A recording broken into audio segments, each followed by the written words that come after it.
Me llevaré conmigo todas las madrugadas, enhebrando vivencias, la canción trasnochada de noches de bohemia, amigos y guitarras, para que me acompañen donde quiera que vaya. Me llevaré conmigo en los pliegues del alma la sonrisa de un niño, es decir, la esperanza, esa brisa constante que sostiene mis alas y que va por delante remolcando mis ansias.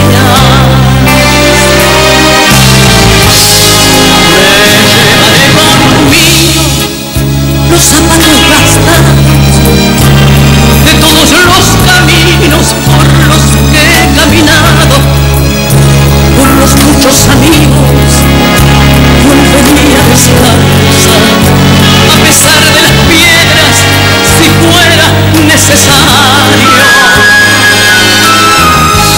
Me llevaré conmigo la presencia de tantos a los que no he podido estrecharles la mano. La próxima nos vemos y cualquier escenario será el sitio adecuado para darles mi canto.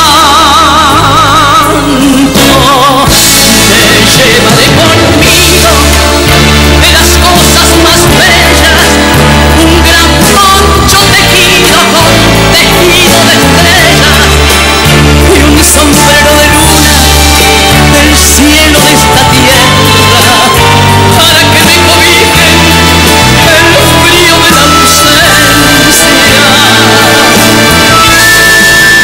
Me llevaré conmigo, amigo, ¿qué te pasa?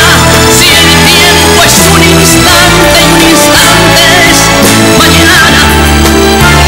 Mañana nos veremos, mañana es cualquier día y de ella la llama y seguirá encendida.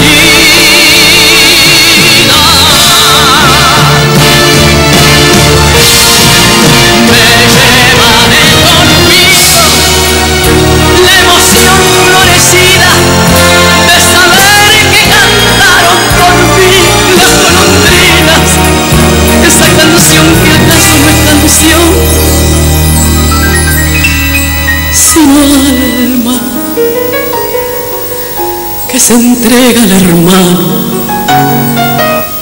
cuando extiende sus alas.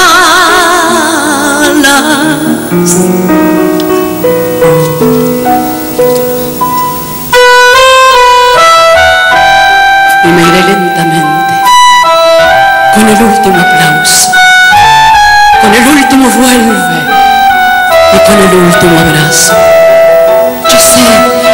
Yo sé que nos veremos cuando